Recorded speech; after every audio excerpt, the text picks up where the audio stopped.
अयोध्या जी में एक दिव्य संत थे, उनके आश्रम में भंडारा होता था। बड़े बड़े धनाढ्य लोग आकर के भंडारा देते थे, भंडारा व्यवस्था करते थे।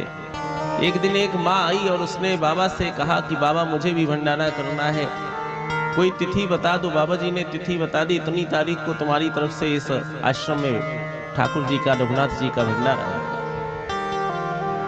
एक दिन पहले उस तिथि के वह महिला पहुंच गई और उसने, महाराज उसकी सामर्थ्य नहीं थी, रोते हुए उसने बाबा को आज से करीब 30 वर्ष पहले उसने महाराज केवल 5 रुपए दे दिए। कहा बाबा मेरी सामर्थ्य नहीं है, 5 रुपए हैं और भंडारा करना है। बाबा ने कहा बिल्कुल ठीक है। और ऐसी संत परंपरा को मेरा हृदय बार बार वंदन करता है। तो बाबा जी ने दूसरे दिन भंडारा किया और जब भंडारा किया तो सबको खूब प्रसादी सब हुआ, जैसे आश्रम की परंपरा थी, भंडारा उसी आधार से हुआ। वो मैया रोने लगी बाबा के चरण पकड़ के कि हमने आपको दिए तो 5 रुपए हैं और आपने भंडारा तो 50,000 का कर दिया, इसमें मेरा अंश क्या है?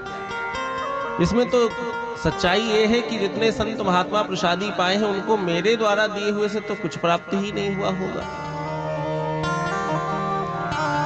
बाबा ने कहा मैया तो ये नहीं पता,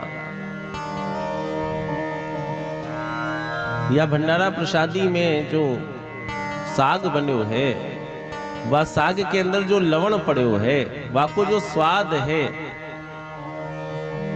वह जो लवण समझते हैं नमक, वो नमक जो है वो आपके धन का ही। हमने अपने शिष्य से कहा था कि जाओ इस धन से नमक लेकर के और इसी नमक से इस प्रसादी को, इस साग को पूरित करो।